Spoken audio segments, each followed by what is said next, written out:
Coming up on Unpeeled, fans are freaking the freak out for this show's spinoff. Have no fear, Syracuse students are dressing up spookily this year. Crown jewels were stolen from this famous art museum. And an anime film smashed expectations at the box office. All that and more, Unpeeled starts right now.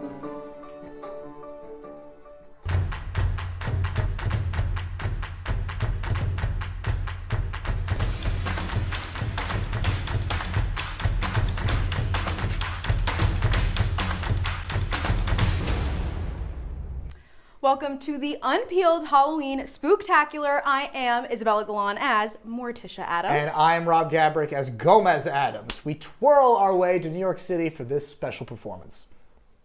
Last week, ballet superstar Misty Copeland took her final bow with the American Ballet Theater. Copeland made history in 2015 as the company's first black female principal dancer. She performed a dance as Juliet from Shakespeare's classic, marking the first time she has danced in 5 years. After announcing her retirement in June, she said, quote, "I feel like this is me saying thank you to the company. So it's a farewell, but it won't be the end of me dancing." And the annual People magazine Reader's Choice results dropped last night. A record 350,000 people voted this year to celebrate the 40th anniversary of the Sexiest Man Alive award. 2 of the categories were announced on Dancing with the Stars last night, including a new category, Sexiest 40-year-old, which Derek Huff took home. Obviously, and some other winners included Conrad Fisher from The Summer I Turned Pretty for Sexiest Green Flag Fictional Character, Dave Franco as Sexiest Cat Dad, and of course, Christian McCaffrey as Sexiest First-Time Dad in Sports. The Sexiest Man Alive award will be announced on November 3rd. I gotta ask, who is coming up with these categories, Isabella? I feel like, are we picking people or are we picking the categories first? I'm not sure what we're coming up with. Yeah, I have no idea, and I feel like the prime example of that is Sexiest Green Flag Fictional Character. Like, no, it wasn't Chris Briney. It wasn't Chris Briney that won the award. No. It was Conrad Fisher. Yeah. It was his fictional character, which is kind of like addictive. Kind of a jab. Yeah, that's not, I don't know how I would feel about that. Speaking of how I would feel, think my invitation got lost in the mail You know, this Rob, year? It must have. It must have. I usually have heard by now, but I'm not sure why. But that's okay. It probably went to Dylan Efron with the sexiest tattoos, which was also awarded on Dancing with the Stars Some last night. funky pictures of him on Dancing with the Stars for sure. Also, couple tattoos only for him, so I guess we'll count it. We'll count it, but only a couple on the arms. That's all I saw. I also really liked Sexiest Heartthrob, which was Mason Thames. He was in How to Train Your Dragon. He's in the brand new Regretting You movie, so he's kind of been having his moment right now. I'm excited, and Netflix is also about to have their moment. They're promising to make it shine with their upcoming Victoria spinoff entitled Hollywood Arts. The show is executive produced by star Daniela Monet, who will reprise the role of Trina Vega. Hollywood Arts will follow Trina Vega as a struggling actress, inspiring a new generation of students. The show started at Nickelodeon, but was recently licensed by Netflix for a 26-episode first season, which is set to release next year. And from TV to music, Taylor Swift, Pink, and LL Cool J, among others, were nominated for the 2026 Songwriters Hall of Fame last Thursday.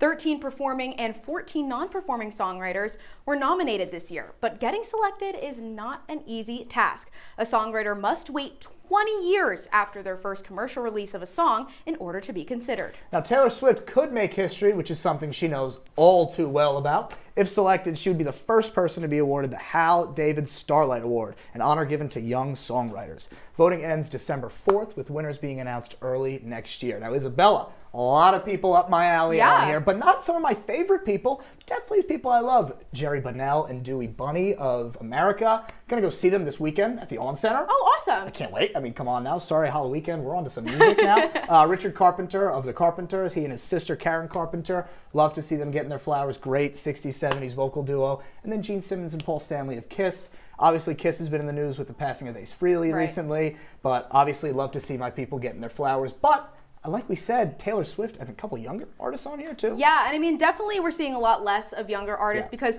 you have to have music out for 20 years before you can even be nominated for this. So Taylor Swift is definitely probably going to make history. I mean, I don't see how she couldn't. I know, that's like very usual for Taylor Swift. But someone who I feel like isn't getting enough flowers is Pink. She is so incredible. Her lyricism is amazing. And I saw her at the Dome last year and she knocked it out of the park. Great performance, great songwriter. Happy to see all these people getting their recognition. The World Series between the Los Angeles Dodgers and the Toronto Blue Jays is now tied 2-2. After the fifth inning of Game 2, the annual Stand Up to Cancer tribute took place. In this tribute, players, coaches, and fans held up signs of people in their lives impacted by cancer and a moment of silence. Shortly after, the Jonas Brothers made a surprise appearance, performing their song I Can't Lose while honoring their own father who battled cancer. This performance sparked controversy as some fans thought it distracted from the game and ruined a moment of silence. I mean, I have to agree, Rob. Yeah. I just think it was a sweet sentiment, a good idea, but poor timing. Great performance, too. Yeah. I definitely don't want to knock the Jonas Brothers. I mean, it's definitely not their faults for performing right after a cancer tribute where 40, 50,000 people are standing there in a moment of silence. I mean, I was at the World Series last year when they did the Stand Up to Cancer tribute. Wow. You could hear a pin drop in there. It was very emotional for everyone in there. And it just felt out of place. Baseball's not the kind of sport that has a halftime show or even any sort of performance. You could tell it was abbreviated anyway, so felt a little strange and definitely jarring as a viewer. Yeah, I feel like this is a trend we're starting to see where MLB is kind of on the back end of a lot of things. Always, and they're trying to catch up with some of the other major sports like the NFL with a big halftime performance in order to draw in more viewers. They're the last sport to really get onto the streaming bandwagon as well. So I think they're trying to reach that younger audience, but I just don't think this was the right way to do it. Been a great World Series, though. Having a lot of fun. Are you interested? Who do you think is going to win? 7 games is all we want. I don't care who wins. I don't even want the rest of the series to end. Just the Yankees. I know, Rob loves his baseball. But when we come back, our Syracuse events reporter has the lowdown on what costumes students are wearing this year. And a popular fashion brand has a new creative director. You won't want to miss it, Unpeelers.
Halloween is right around the corner and everyone is preparing their costumes. Our Syracuse events reporter, Maddie Ritter, is here to give us the rundown on what Syracuse students will be wearing this year. That's right, Rob. Over 50% of college students dress up yearly for Halloween, and this is no different at Syracuse. The annual Halloween festivities are starting up this weekend, and many students are well prepared. From pop culture references to celebrities to 6'7", the costumes are getting creative this year. I talked to a few students to learn more. Take a listen. For Halloween. I am being Kevin Flynn from the movie Tron Legacy. So I have 2 costumes. My first costume I'm wearing on Halloween is an LP Von Schweetz, and the next one on the first is a cow. I'm gonna be a Labubu, a genie, and a dark angel. Justin Bieber. I'm being a chef. Hey, I'm being a Teenage Mutant Ninja Turtle for Halloween. Batman. So on Halloween, I'm going to be a prisoner, and then on Saturday, I'm going to be Woody from Toy Story.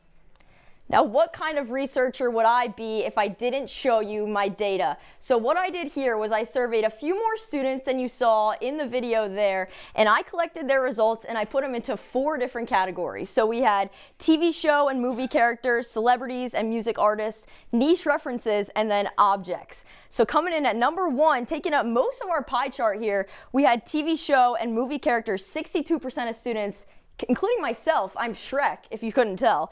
And then 16% we had celebrities or music artists. I heard Justin Bieber. Someone told me they were going to be Tate McRae. I'm very excited for what's to come here with these categories. And then we had niche references. Like I mentioned earlier, I've heard that people are dressing up as 6'7". Not really sure how that one's going to work, but I'm excited to see it nonetheless. Labubu's, if anyone's familiar with those, really excited to see costumes like that again. And then objects. Really excited to see what people are going to do here, but that's all from me. Back to you.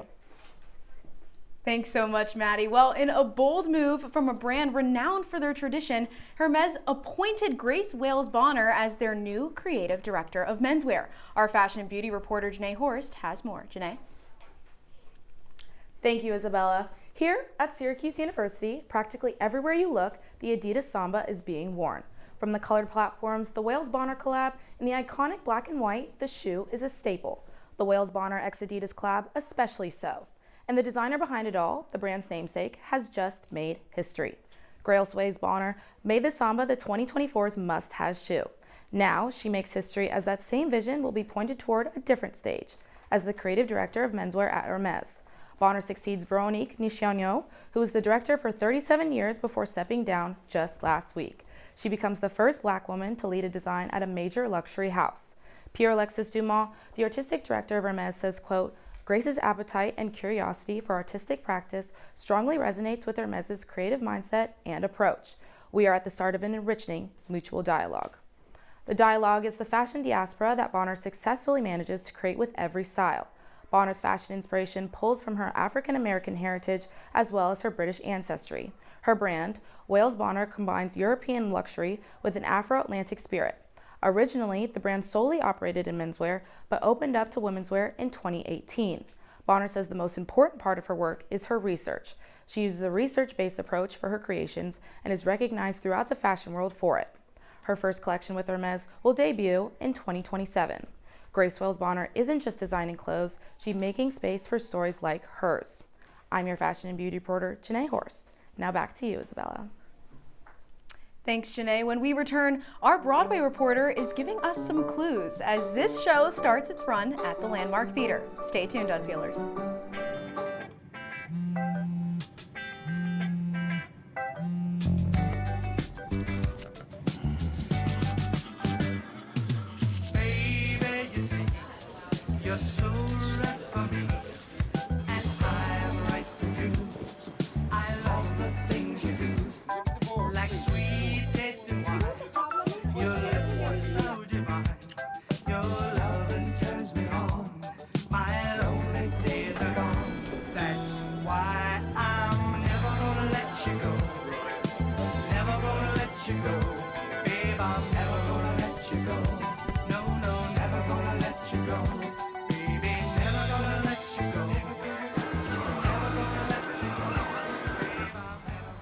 Here you go. Thank you. Thank you.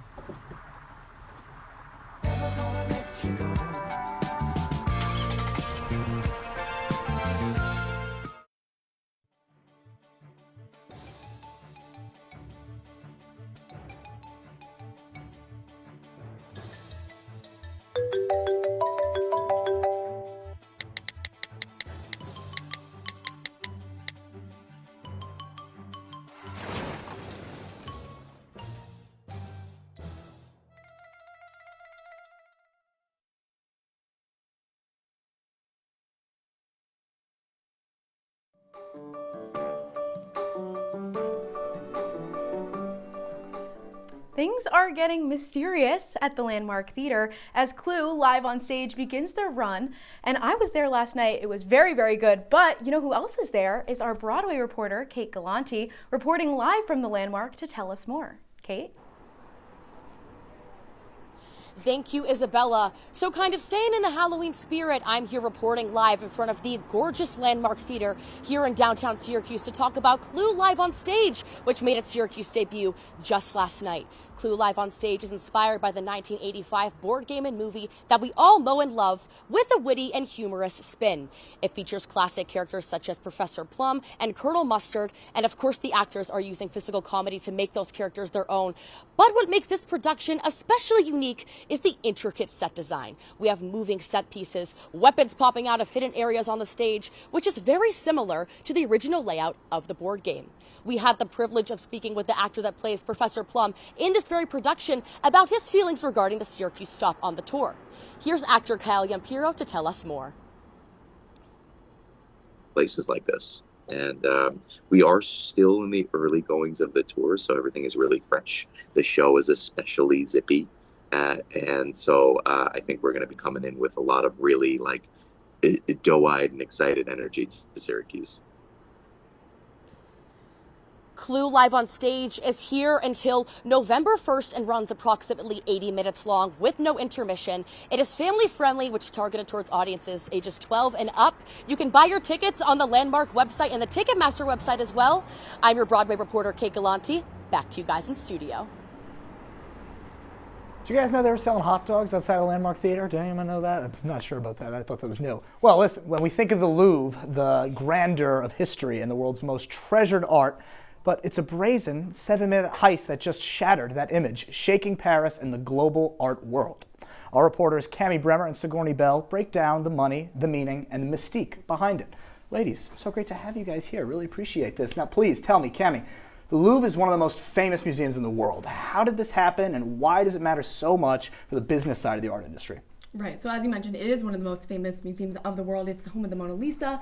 And in just 7 minutes, it was robbed. Now, this is exposing such a massive business vulnerability. It was robbed by 4 thieves using a ladder to break into the Apollo Gallery and steal 8 jewels worth of around $102 million.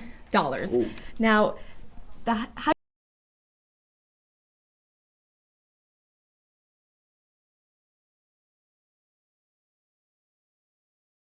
this many valuable pieces stolen, it disrupts insurance policies, it disrupts investor confidence, it disrupts the economics of prestige itself. Now, when we're looking at this, we're obviously seeing insurance companies now strengthen their policies. We're seeing museums divert funds from supposed to be new exhibits now to security, and collectors are now looking into digital vaults to protect their assets. Obviously, this loss is an unfortunate event, but it's a reminder that when you're in the art of business, truly, security isn't just a cost, it's a currency. $102 million. Gee, we're talking more about security there. I mean, listen, Sigourney, thank you, Cami. Sigourney, this heist has got international attention, but it also gained a lot of offline and online traction, too. Tell us a little more about it. Yeah, definitely. I have the more fun side of things. I mean, the internet is the most unserious place you can be. Yes. Like Cami talked about, this is a national headline, and news reporters were using social media to get the word out about this heist.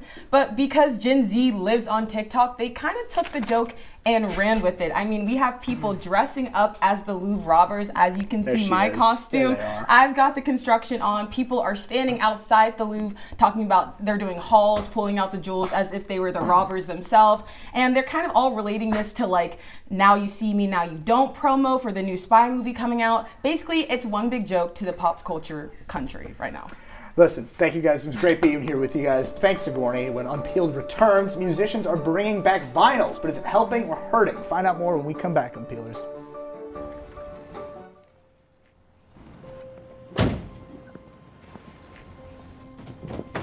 Dad, they took over my bedroom. Come on, come on. Okay, Dad. 1, 2, 3.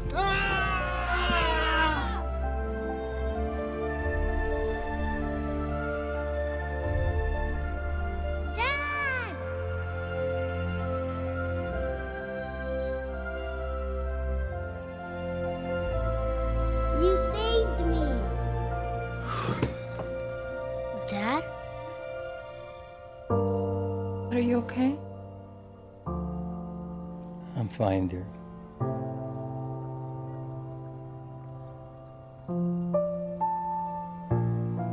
Your hero needs you now, and AARP is here to help. Find the care guides you need at aarp.org/caregiving.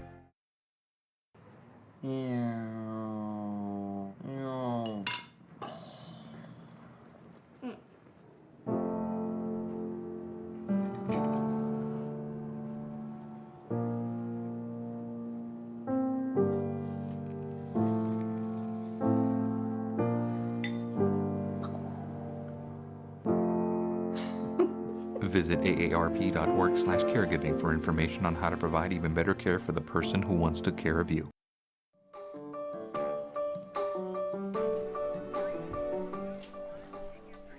Taylor Swift's The Life of a Showgirl has restarted the conversations of vinyl variants and over-consumerism. Our music reporter Elizabeth Gottlieb takes a deeper look into the increase of vinyl variants in the music industry. Well, there's nothing scarier than having to pay over $300 to listen to your favorite artist. However, with every album release, it feels like artists are creating more and more vinyl variants. To some, the increase in variants feels like overconsumption, and to others, it's a way to display their support for an artist. But in an age of digital streaming, people want to own physical copies. Vinyl variants offer more options to fans, but also makes more money for the artists. After all, artists make more money from the purchase of one physical copy than from one stream on Spotify. The release of The Life of a Showgirl got conversations about vinyls and consumerism going again. Some fans thought that the 8 vinyl variants released were too much, but to own all 8 would cost $232.92. One of the versions comes with a poster, and 6 were released for only one time. But how does this compare to other artists? Sabrina Carpenter's Man's Best Friend has 10 vinyl variants, with a total cost of $368.84. 2 of these versions are signed copies. The Target exclusive copy comes with a poster, and only one variant has the song Such a Funny Way, which is not available on streaming. But coming up in November is Wicked for Good, which currently has 10 variants, with a month still to go before the film's release. Finally, Brat by Charlie XCX has 23 vinyl variants, and that does not include any cassettes or CDs released for that album. But at the end of the day, no one is forcing you to buy these variants. However, if you want to be a collector, there's plenty of options for you, as long as you start saving your money. I'm your music reporter, Elizabeth Gottlieb. Back to you, Isabella. Thanks, Elizabeth. This past week was a lot for the box offices, with 4 different movies coming out and different expectations for all of them. Our film reporter, Abby Tolchin, is here to break down how it all went. Abby? That's right, Isabella, so let's jump right into it. On Friday, the Japanese anime feature Chainsaw Man, the Movie Rezayar, came out and is off to a pretty impressive start. It premiered in around 3,000 theaters and is estimated to earn a whopping $17.3 million, which is well ahead of its expectations. Internationally, it earned another $18.8 million, resulting in the movie making $180 million globally, which is something only a few anime films have achieved. Now, before the Chainsaw Man was released, it was expected to battle with Black Phone 2 for that #1 spot. Black Phone 2 ended up in the 11 to 12 million range, so Chainsaw Man quickly took that spot. This meant Black Phone 2 was in a closer race for second place. It ended with a global total of $80.4 million. Compared to other horror movies that have been released recently, this is doing very well and is anticipated to continue its success because it is the only major studio horror film released right around Halloween.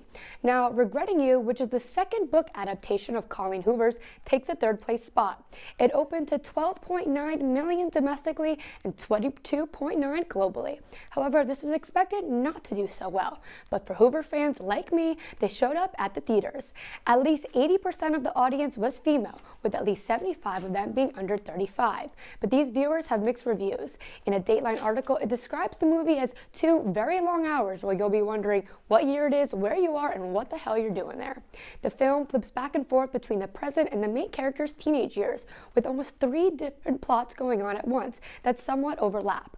After Hoover's release of It Ends With Us last year, expectations were high for this one, but unfortunately, fans were just disappointed. In the #4 spot is Disney's Bruce Springsteen's biological drama, Springsteen Deliver Me From Nowhere. This came in behind expectations. It was expected to be in the 20 million range globally, but Disney is hopeful Springsteen's fan base will keep that movie afloat. That's all I have for this week's box office this review. Isabella, back to you. Thanks, Abby. And when we come back, Rob and I are going head-to-head in a little Halloween battle. Be right back, Unpeelers. They told me a bottle couldn't dream. Over-consumer. That I would never become a superhero.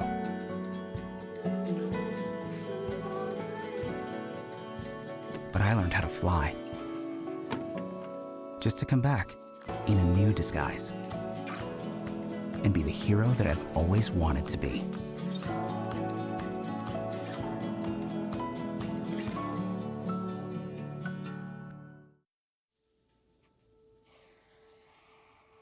Dad? Just 1 minute, okay? Hey, Bobo, do trees tell each other stories? I'm sorry. I'm afraid I don't know that. Hey, why don't we go find out?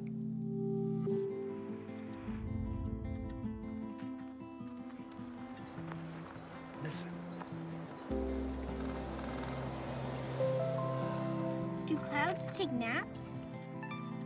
I couldn't tell you.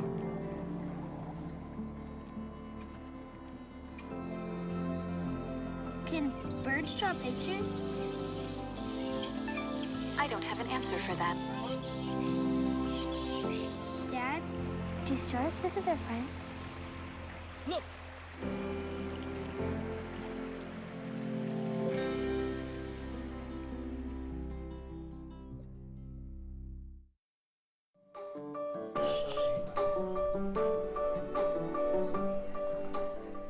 Welcome back to Unpeeled. Halloween is on Friday, which means spooky season is officially upon us. Unpeeled has been getting ready for the night, and to celebrate, our producers put Rob and I to the test. Yes, Isabella and I both carved pumpkins before the show, but we haven't seen each other's yet, and so we're about to debut them here, and they're going to have our reporters vote on who has the better pumpkin. Here we are. Yeah. This is the pumpkin. Ella and Riley want to know a game plan that I have. I don't. My plan is to win. I am so ready for this competition. I am totally going to win. This is my inspo. You know me, I'm a big Potterhead, so I feel like this just really fits my vibe, and it's going to knock Rob's out of the park. That could have been a finger cut right there if anyone saw that. So this isn't the final design, but I don't know. I thought he would be helpful to just have around. But we got like a little, what's that painting? You know the one? You know the one? You know that one? Little Van Gogh Scream-esque. You know, I'm just an art guy. Boy, oh boy, oh boy. What are we doing over here? Do you see what I'm going for here? Because let me tell you, I don't. It looks beautiful. Just ignore some of the sketches, but we're gonna get there. Yes! I did it! Yes! We got it! Okay, wait, I just need to clean her up. She's officially done! I love her. A lot of screaming from me there. I mean, I'm really excited. I'm really excited. Bring him in. Let's come on. Let's see. Go. I'm really I want to see what nervous. we got. Come on. Let me see my really guy. Nervous. Okay. All right, Isabella. I want you to display your pumpkin first. Let me see Okay, it. so this is mine. It is cute and simple, Harry Potter inspired. I love Harry Potter, so I thought it was only appropriate to do so. Rob, let me see yours. Okay. Oh! Here's mine. Okay, I think I automatically win. Well, first begins with the young man over there. You can kind of see him, but here is our main design. Oh, okay. So you see the screen, you see the hands? I mean, I can't You really see the see hands? it that well, but... So I went a little bit more all out than Isabella did because I guess I'm a little bit more, you know. But mine looks better. So guys, reporters, we have our reporters, they're gonna vote. So they're gonna stand on either Team Isabella's side or Team Rob's side. Reporters, what are we saying? Oh, it How many we got? How many do I have? Oh, I win. Oh, No I do I have way. 6? No. 1, 2, 3, 4, 5, 6? And then I have 4? What, guys?